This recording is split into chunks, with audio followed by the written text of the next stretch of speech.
This foolish man was so eager to taste the meat cooking in the pot, that he ignored the heat rising from the stove, and tried to reach into the pot with his hand to grab a piece, but his excitement got the best of him, and he accidentally tipped over the pot of hot soup.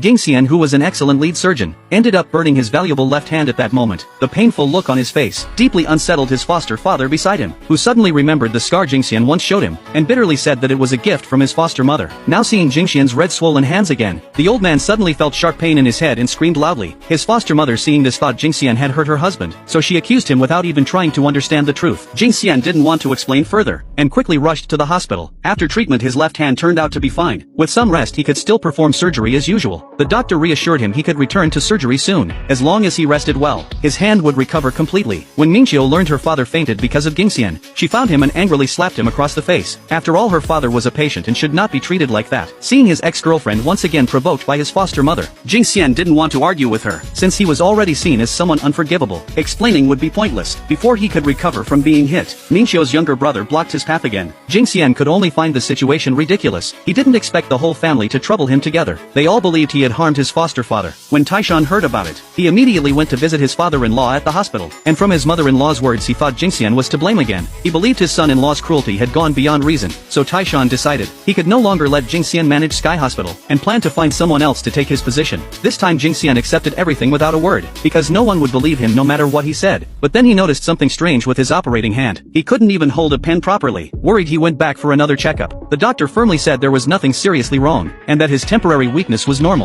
Just as Jingxian started to feel relieved, during an important signing, he again failed to hold the pen steady, and suddenly panic took over him. Even his close friend noticed something was wrong, and anxiously asked what happened to his hand. So Jingxian hurried to the hospital for another examination, but the doctor believed the problem was psychological, likely caused by a past burn incident, and said facing similar situations again might trigger fear. To heal his hand, he would first need to heal his inner scars. Hearing this answer left Jingxian in complete despair, because the pain his foster mother gave him could never fade. Looking at his miserable state, Jingxian released all his anger toward his foster father, blaming him for protecting the one who hurt his mother, which led him to where he was today. And now the old man lay in bed without taking any responsibility. Jingxian poured out all his frustration, then left unwillingly after venting. But what he didn't know was that his foster father had only pretended to sleep. Since that day's shock, his mind had actually recovered. When Mingqiu's mother saw her adopted son leaving her husband's ward again, she thought he had done something inside. This completely infuriated Jingxian, for he believed his life had been destroyed by his foster mother. So he grabbed the old woman's arm and threatened her in anger. Mingqiu's brother tried to step in and stop him. Although the foster father had regained his senses, he was too afraid to face the truth and kept pretending otherwise. Before Jingxian, he still acted like a confused old man, seeing his beloved adopted son turn into this broken person. The hospital director felt not only guilt but deep sorrow, and the old man could only hide in the restroom crying silently.